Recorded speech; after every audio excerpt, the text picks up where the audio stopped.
Today is Sunday. XRP's price is poised to explode depending on what happens this evening. It could be a huge catalyst going into next week for XRP's price to maybe even double depending on what is said. Let's talk about what we are thinking about, what we are talking about right now in this video. I also got a lot of really cool clips and updates around the XRP ledger. Let's go ahead and get started, guys. So this ad is supposed to be airing tomorrow. Well, I'm recording this on a Saturday. This will come out tomorrow on Sunday. This ad will come out to Sunday during the CBS 60-minute show with Brad Garlinghouse. Check this out. Good evening, Chairman Gensler. We know you're watching.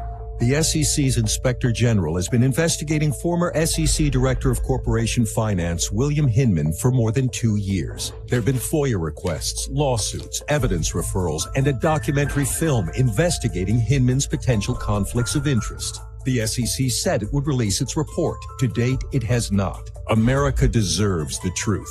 Please do the right thing and release the Inspector General's report on William Hinman. They're not going to release this report because it's going to show that Bill Hinman took $15 million to give Ethereum a free pass, and Bill Hinman allowed Ethereum to basically come in and write his speech giving Ethereum a free pass. That's why they're not going to release it. We should demand it though.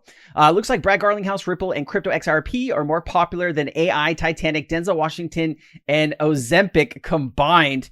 Guys, the views, the amount of people that are interested in Brad Garlinghouse being on 60 Minutes is insane. This could be the biggest catalyst we had to push up XRP's price. I'd imagine Brad Garlinghouse did this interview thinking that he just wants to get out the truth of what's been going on.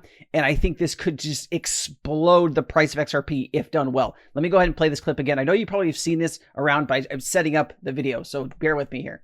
Ripple CEO Brad Garlinghouse says the SEC's approach was the main reason his company and two others created the biggest industry super PAC called Fairshake.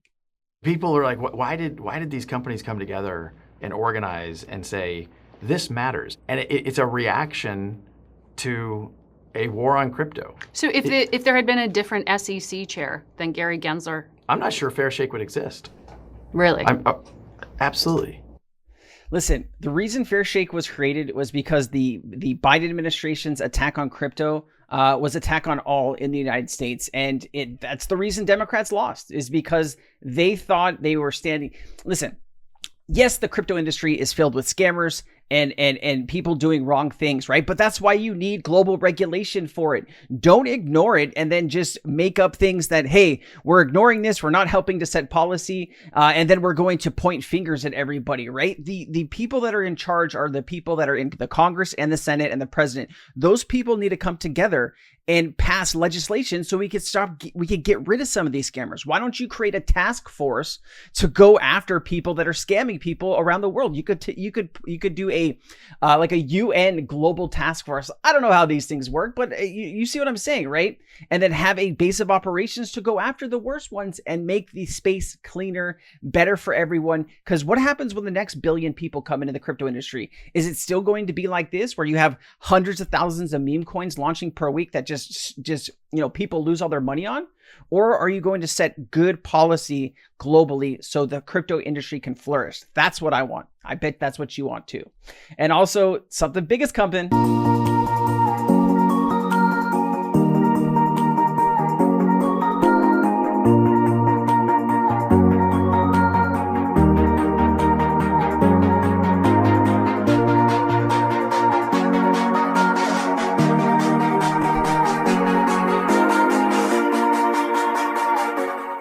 I hope I don't get striked for that song or that music, but I might. Oh no. All right, so boom, Monica Long reveals how RLUSD could skyrocket XRP to all-time new highs. Let's play it. Coin is a token on a blockchain that represents some sort of real-world currency. So for example, dollars, that's a very popular version of a stablecoin. And the important thing about a stablecoin is that there's a one-to-one peg between the tokens that are represented on the blockchains and what is held in a reserve account. So that's what makes it stable. And people really like stablecoins. They've become very useful in the world of digital currencies because one, it's a way that you can hold US dollars if you don't have access to a traditional bank account. 2, it's a way to efficiently buy other assets in the world of crypto. And then 3, it's also a way to trade. It's very useful for trading to limit volatility. And so that is all.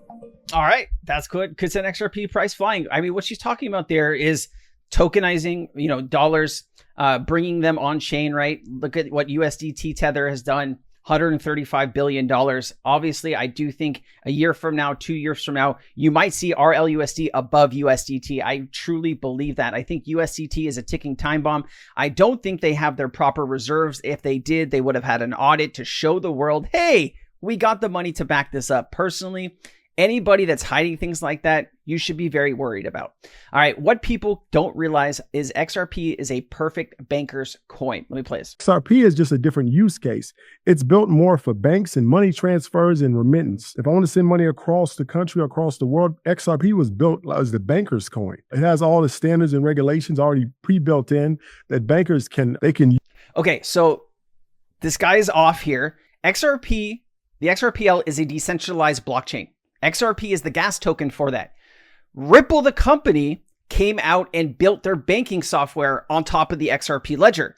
When you're using Ripple's banking software, it actually has the anti-money laundering, KYC, know your customer, anti-terrorism checks. All of that is through Ripple's technology, not just the XRP, right? You can send XRP to anybody without any of those checks just by having like a Zoom-in wallet or whatever type of wallet, right?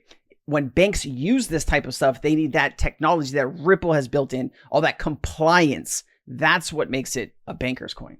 Use it and integrate into their systems. Do you define XRP as centralized? It's like in the middle. It's okay. Sort of decentralized, but it is centralized in a way. That's the reason why. Okay. Once again, XRP is decentralized because you have all of these nodes that are put up globally. Now, banks, the IRS, for instance, the government, they are going to have nodes on the XRPL, or they already do, right? To check what's going on, right? Also, banks, any bank that's going to be sending money to and from will probably operate a node on the network. So it is decentralized, right?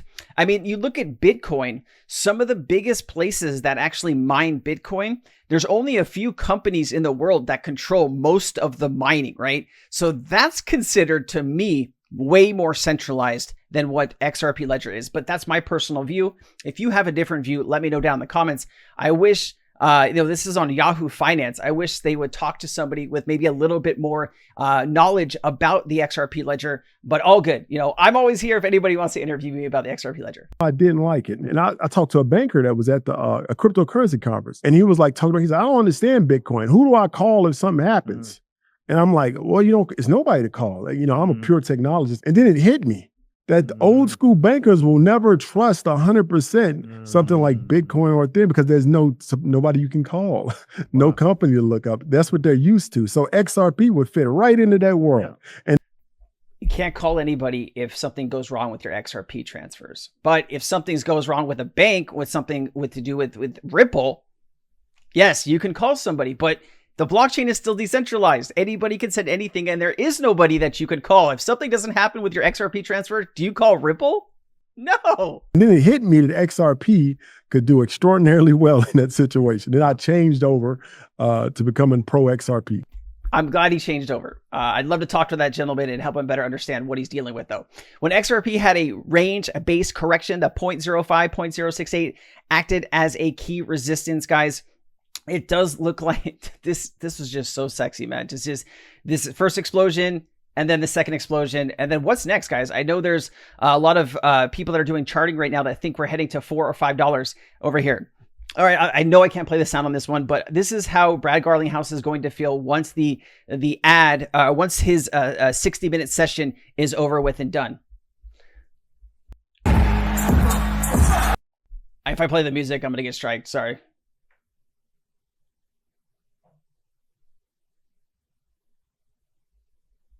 I love that.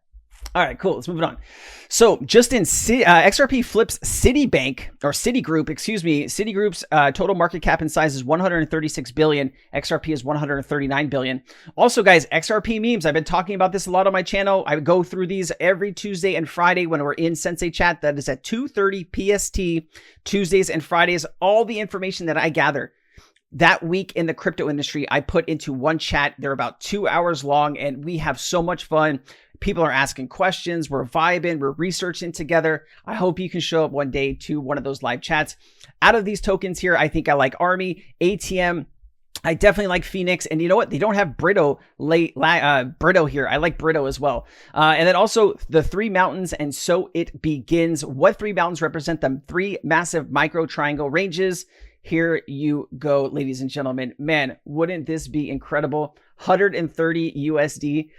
Oh, man, $130 XRP would change a lot of people's lives. I would be so thankful and happy.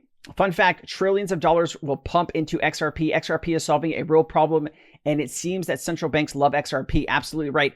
Can XRP get to 50K? Let me know down in the comments what you think. If they do that, we believe the value would be higher than it was in September and October of 2021 when we were throwing out 25,000, 37.5 a coin. So it would be a higher price than the previous prediction. Probably in the 50,000 now, I would think. We haven't brought the numbers down, but I'm just thinking about all the additional trillions of dollars that got pumped in to the economy. The debt, yes. The fact, the Fed right now is really the only participant in our economy. So a 50K XRP, guys, you would need to have quadrillions of dollars on the XRP ledger, or you would need a huge supply shock where there's not much of a supply out there to buy, and that would cause the price of XRP to rise dramatically. But like we looked at the numbers the other day on a 10,000 XRP, it was 500, I think, in 19 trillion or $520 trillion to get to the $10,000 XRP with this current circulating supply. To get to 50, man, you're talking about $2.5 quadrillion. You really are talking about all the money. I don't think anything captures all of the money. But hey, I would love this. I might disappear. If you see XRP hit 50K one day, I might disappear and just take a trip around the world. Who knows? Let me know what you would do if something like this happened. I really do appreciate you. Thank you for liking the video. We have been growing so insanely, and it's all thanks to you.